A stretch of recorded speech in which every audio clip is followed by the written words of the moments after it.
माझे व्हिडिओज पाहिल्यानंतर प्रत्येकालाच खूप छान वाटतं.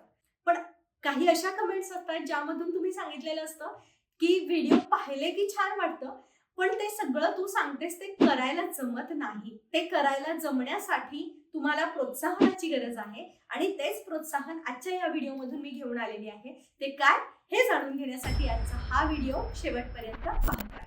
नमस्कार मंडळी, मी सायली, तुमची जवळची मैत्रीण.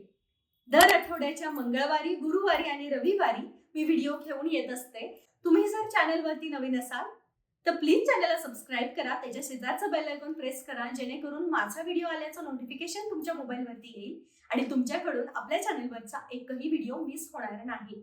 शिक्षण म्हणजे तुमच्या मेंदूमध्ये साठवून ठेवलेल्या माहितीचा साठा नाहीये, जो न पचवता आल्यामुळे आयुष्यभर आपल्या मेंदूमध्ये धुडकूस घालत राहील, असं स्वामी विवेकानंद म्हणतात.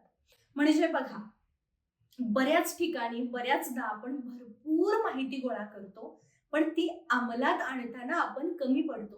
ती सगळी माहिती फक्त आणि फक्त आपल्या डोक्यामध्येच असते. आपण एखाद्या विषयाबद्दल भरभरून बोलू शकतो, कारण आपल्याकडे भरपूर माहिती आहे, पण त्याचा वापर आपण आपल्या जीवनामध्ये किती करतोय हे सुद्धा तितकंच महत्वाचं आहे ना. एक उदाहरण देते. एखादा व्यक्ती जर 100हून अधिक पुस्तकं वाचत असेल, नुसताच वाचून सोडून देत असेल आणि एखादा व्यक्ती फक्त 5 मूल्य आपलीशी करून त्या मूल्यांवरती, त्या तत्वावरती चालत असेल, तर ह्या 1000 पुस्तकं वाचणाऱ्या माणसापेक्षा फक्त 5 मूल्यांवरती कन्सिस्टंटली चालत राहणारा जो माणूस आहे, तो जास्त यशस्वी होतो आणि त्याच्याकडे जास्त अनुभव आहेत, जास्त माहिती आहे. आपल्याला अशा सुद्धा शिक्षणाची गरज आहे, ज्यामुळे आपलं चारित्र्य घडतं, आपलं भविष्य घडतं, आपली मनःशांती जी आहे, आपली मनःशांती म्हणण्यापेक्षा आपली मनःशक्ती जी आहे ती वाढते. त्या शिक्षणाची आपल्याला जास्त गरज आहे. आपल्याकडे औपचारिक म्हणजेच जे काही आपलं प्रोफेशन रिलेटेड असेल ते शिक्षण आहे. शालेय जीवनातलं शिक्षण, कॉलेजमधलं शिक्षण सगळं आपल्याकडे आहे, पण त्याच्या जोडीला आपल्याला ह्या सुद्धा शिक्षणाची गरज आहे, अशा सुद्धा शिक्षणाची गरज आहे, ज्यामुळे आपलं आयुष्य समृद्ध होईल, आपले विचार समृद्ध होतील. आणि नुसताच ती माहिती गरजेची नाहीये, तर ती अंमलात आणणं गरजेचं आहे. बऱ्याचदा असं बघायला मिळतं आपल्याला, की मुलांना वाढवताना फक्त अकॅडमिक्स वरती जास्त भर दिला जातो. अर्थात दिलाच पाहिजे, त्याच्याशिवाय काही पर्यायच नाहीये. पण त्याच्या जोडीला मुलांना जीवन कसं जगायचं हे सुद्धा शिकवलं पाहिजे. जर आपण योग्य पद्धतीने जीवन जगत असू, आपण आपल्या जीवनामध्ये येणाऱ्या आव्हानांना अगदीच बेधडकपणे सामोरे जात असू, भरकटलेल्या जीवनामध्ये आपण जर योग्य रस्ता शोधत असू, त्यावरती चालत असू, तर हेच सगळं पाहून आपली मुलं शिकणार आहेत. जितकं महत्व अकॅडमिक्सला आहे, तितकंच महत्व जीवन कसं जगायचं, जीवनामध्ये जर आत्मविश्वास डगमगला तर तो पुन्हा कसा मिळवायचा, हे सुद्धा शिकणं खूप जास्त गरजेचं आहे. आपण अकॅडमिक्समध्ये कितीही अग्रेसर असलो तरी देखील जीवनामध्ये आपल्याला चढ उतारांना सामोरं हे जावंच लागणार आहे. लाखो रुपये आज जरी आपण कमवत असलो तर हीच परिस्थिती उद्या असेल का याची आपल्याला खात्री नाहीये. कदाचित आपल्याला उतारांना सुद्धा बघावं लागेल. त्यावेळेला काय उपयोगी पडतं, तर जीवन जगण्याचे धडे, मनःशांती, मनाला शांत करण्याचे धडे, सतत आत्मविश्वासी राहण्याचे धडे आपल्याला उपयोगी पडतात. त्याचा अभ्यास आपल्याला उपयोगी पडतो. अगदी जिवंत उदाहरणच जर द्यायचं म्हटलं तर आमच्या लग्नानंतर आम्हाला बऱ्याच वाईट आर्थिक परिस्थितीमधून एक वर्षभर जावं लागलं. मग त्यावेळेला मला कोणत्या गोष्टींनी बळ दिलं, जेव्हा माझा जन्म झाला त्यावेळेला माझ्या वडिलांची नोकरी गेली होती आणि त्यावेळेला मग माझे वडील त्या परिस्थितीला कसे सामोरे गेले होते याची चर्चा सतत घरामध्ये व्हायची आणि त्या सगळ्या गोष्टी आठवल्यावर मला याचा विश्वास होता की ही परिस्थिती सुद्धा जाणार. पण मग ह्या परिस्थितीमध्ये नेमकं मी काय केलं पाहिजे हे मला वडिलांची परिस्थिती जी होती त्याबद्दल आमच्या ज्या चर्चा व्हायच्या त्यामधून मला ते लक्षात यायला लागलं आणि मी वर्षभर तशी वागत गेले. माझा आत्मविश्वास डगमगला नाही. अगदी त्याच पद्धतीने जेव्हा माझं लग्न झालं होतं, एक्झॅक्टली त्याच वेळेला माझं बीएडचं सुद्धा शिक्षण चालू होतं. आम्ही बँगलोरला होतो आणि मला सतत सांगलीला यावं लागायचं. मला त्या गोष्टींचा सुरुवातीला खूप त्रास व्हायचा, पण नंतर मला काय आठवलं की जेव्हा मी 9वीला होते त्यावेळेला माझ्या आईने BEd ला ऍडमिशन घेतलेलं. तेव्हा माझा भाऊ हा नर्सरीला होता आणि माझी बहीण पहिलीला होती. आम्हा तिघांना जेवण वाढून ती आमच्या समोर बसून जेवण वाढता वाढता तिचा अभ्यास करायची. तिची जी काही BEdची पुस्तकं आहेत, अभ्यासक्रम आहेत, ते ती वाचायची. असा तिने अभ्यास केलेला आहे. मग त्यावेळेला मला ह्याची जाणीव झाली की त्यापेक्षा तर माझी परिस्थिती नक्कीच चांगली आहे आणि इतका सततचा प्रवास करून मी अभ्यास करूच शकते. सांगायचा उद्देश हाच आहे की कोणतीही परिस्थिती जर आपल्यावरती उद्या आली तर त्यामधून आपण बाहेर कसं पडावं ह्याचं नॉलेज आपल्याकडे असायला पाहिजे. भलेही ते नसेल पण त्या परिस्थितीमध्ये गेल्यानंतर न डगमगता आपल्याला मार्ग शोधत राहायचा आहे. आपला आत्मविश्वास आपल्याला अजिबात डगमगू द्यायचा नाही. आणि हे कशामधून येतं? जेव्हा आपण बरीच पुस्तकं वाचतो आणि वाचून सोडून न देता आपण त्यातल्या काही गोष्टी अंमलात आणतो, त्या प्रॅक्टिस मध्ये आणतो आणि मग त्याचा फायदा आपल्याला भलेही आज होत नसेल पण तो आपल्याला आपल्यावर जेव्हा वाईट परिस्थिती येते त्यावेळेला नक्कीच होतो. आणि असं कोणीच नाहीये ज्यांनी जीवनामध्ये उतार अजिबातच पाहिलेले नाहीयेत. अगदी सरळ छान साधं सोपं आयुष्य कोणाचंही नसतं. प्रत्येकाला रोज संघर्ष हा करावाच लागतो.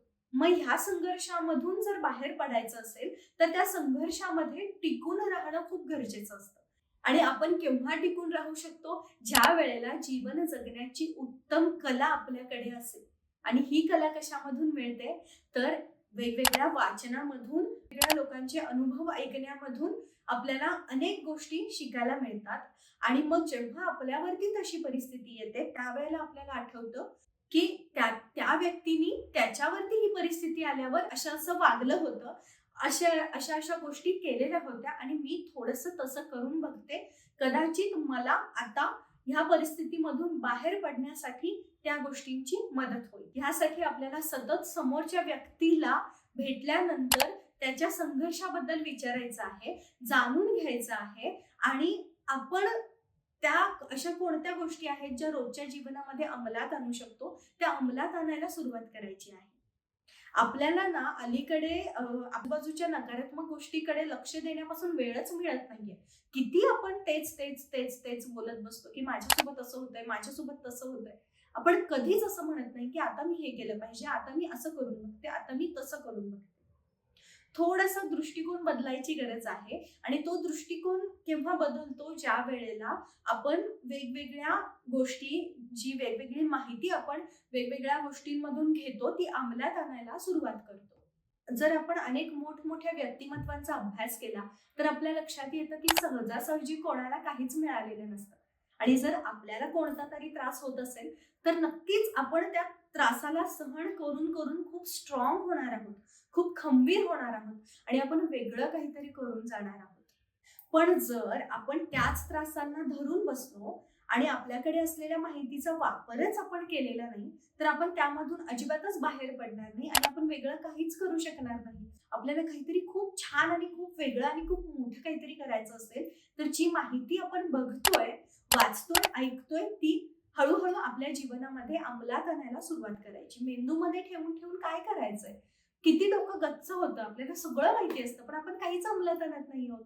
आपण किती मोटिवेशनल व्हिडिओज पाहतो पण त्या व्हिडिओमधून 10 मिनिटाच्या व्हिडिओमध्ये किमान एक 5 ते 6 सवयी किंवा 5 ते 6 गोष्टी सांगितलेल्या असतात ज्या आपण जीवनामध्ये आणल्या पाहिजेत. मग त्यातली किमान एक तरी गोष्ट आपण करू शकतो ना. एक गोष्ट करायला लागलो, त्याचे फायदे मिळायला लागले की नक्कीच दुसरी गोष्ट आपोआपच आपल्या आयुष्यामध्ये येते. जेव्हा आपण एखादी घेतलेली माहिती अंमलात आणायला चालू करतो त्यावेळेला आपोआपच जी निगेटिव्हिटी आहे ती दूर होते आणि आपल्याच नकळत बऱ्याच गोष्टी चांगल्या चांगल्या आपल्या आयुष्यामध्ये यायला लागतात, चांगल्या सवयी आपल्या आयुष्यामध्ये यायला लागतात.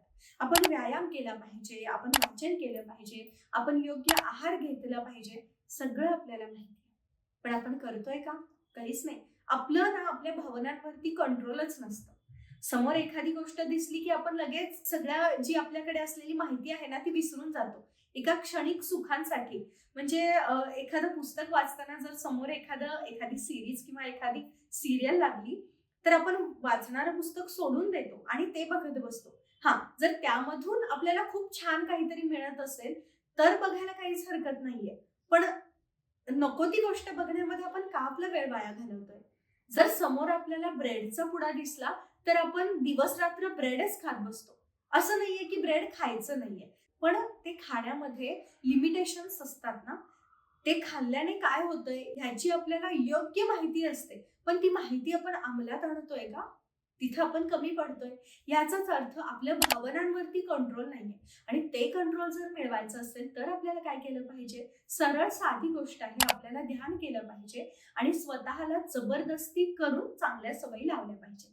जसं आपण आपल्या मुलांना मारून अभ्यासाला बसवतो ना, अगदी त्याच पद्धतीने आपल्याला स्वतःच्या बाबतीत काही वेळेला थोडंसं कडक राहणं खूप गरजेचं आहे. एखादी चूक आपल्या हातून घडली, जसं समजा आपण असं ठरवलंय की आज मी कोणाबद्दलही वाईट बोलणार नाही. मला कितीही त्रास एखाद्या व्यक्तीकडून झाला असेल तरी देखील मी ते बोलणार नाही, किंवा कारण जर ते मी बोलत राहिले तर तो त्रास वाढत जाणार आहे. मी तो त्रास सहन करणार आणि सोडून देणार, असं जर आपण ठरवलं पण तरी देखील आपल्या हातून तेच घडलं, तर मग त्यावेळेला आपण स्वतःला छोटीशी शिक्षा द्यायची. शिक्षा द्यायची म्हणजे काय करायचं? तर एखाद्या गोष्टीचा त्याग करायचा. जर आपल्याला चहा प्यायला आवडत असेल तर मग आज माझ्याकडून ही चूक झाली आहे ना, मी आज संध्याकाळचा चहा घेणार नाही. किंवा एखादी आवडती गोष्ट जी आहे, जी मी रोज करते ती मी करणार नाही. जी सीरियल मी रोज बघते किंवा जे व्लॉग्स मी रोज बघते, त्यातला एखादा व्लॉग मी आज बघणार नाही. त्या सीरियलचा एखादा एपिसोड मी आज बघणार नाही. कारण जे मी आज ठरवलं होतं ते माझ्या हातून झालेलं नाहीये. अशा पद्धतीने आपण स्वतःला चांगल्या सवयी लावू शकतो. आणि एकदा का आपल्याला चांगल्या सवयी लागल्या की मग त्या आपोआपच टिकून राहतात. त्या टिकवून ठेवण्यासाठी आपल्याला जास्त एफर्ट्स करावे नाही लागत. ते आपल्या लाईफस्टाईलचा भाग बनून जातात. आणि एकदा त्या सवयी आपल्या लाईफस्टाईलचा भाग बनल्या की मग आपण खंड पडला त्यामध्ये ते विसरू सुद्धा शकतो. मग खंड पाडू नये म्हणून पुन्हा हीच आपल्याला सवय जी आहे ती मदत करते, ती म्हणजे स्वतःला एखाद्या आवडत्या गोष्टीचा एखाद्या दिवसापुरतं त्याग करणं. आज मी खोटं बोलले किंवा आज मी गॉसिपिंग केलं किंवा कोणतीही एखादी नकारात्मक भावना आज माझ्या मनामध्ये आली किंवा एखादी नकारात्मक गोष्ट मी केली, तर आज मी ह्या गोष्टीचा त्याग करेन. त्याग करताना पण आपल्याला चांगल्या गोष्टींचा त्याग करायचा नाहीये. नाहीतर आज मी व्यायामच करणार नाही किंवा आज मी फळच खाणार नाही, असं नाही करायचं. कोणत्या गोष्टीचा आपल्याला त्याग करायचा आहे शिक्षा म्हणून, ते सुद्धा खूप जास्त महत्वाचं ठरेल. जेणेकरून आपल्या ज्या चांगल्या सवयी आहेत त्या कायम राहण्यामध्ये आपल्याला मदत होईल. आज आपल्या हातामध्ये माहितीचा साठा आहे. 1 मिनिटाच्या रील्स मधून सुद्धा आपण खूप काही शिकून जातोय. सगळीकडे माहिती आहे. फक्त माहिती घेत बसायची नाहीये, ती अंमलात आणायची आहे. सगळंच मी करेन असं सुद्धा होणार नाही. पण आपल्या दिनचर्येसाठी कोणत्या सवयी योग्य आहेत त्या रोजच्या आयुष्यामध्ये आणण्याचा प्रयत्न हा केलाच पाहिजे. पुस्तकी ज्ञानासोबत वेगवेगळ्या ठिकाणाहून मिळालेल्या वेगवेगळ्या माहितीसोबत आपल्याला जीवनाची सुद्धा तोंडओळख करून घ्यायची आहे. आणि ती केव्हा येईल? जेव्हा आपण ही सगळी माहिती, मिळालेली माहिती, आपल्याकडे असलेली माहिती, साठवलेली माहिती अंमलात आणायला सुरुवात करू. आपल्या आजूबाजूची परिस्थिती जर सकारात्मक असेल तर अगदी उत्तम. आपण 100% आपल्या आयुष्याला सार्थकता प्राप्त करून घेऊ शकतो. पण जर आपल्या आजूबाजूला नकारात्मकता असेल, बऱ्याच गोष्टी आपण स्वतःसाठी ठरवतो पण त्या आपण अंमलात आणू शकत नाही कारण आपल्या आजूबाजूला त्रासदायक परिस्थिती आहे, तर किमान 10% तरी गोष्टी आपण चांगल्या केल्या पाहिजेत, ज्यामुळे थोडी का होईना आपल्याला आपल्या आयुष्यामध्ये सार्थकता येईल आणि त्यामुळे आपल्याला त्या सगळ्या नकारात्मक परिस्थितीमध्ये आपली तब्येत आणि आपलं मानसिक आरोग्य उत्तम ठेवण्यासाठी मदत करते. कितीही त्रास झाला, कितीही वाईट घटना झाल्या तरी देखील मी शांत आहे आणि त्याचा परिणाम मी माझ्या मनावरती, माझ्या आत्मविश्वासावरती अजिबातच करून घेणार नाही. इतकं आपल्याला आपल्या माहितीचा उपयोग आपल्या आयुष्यामध्ये करून घ्यायचा आहे.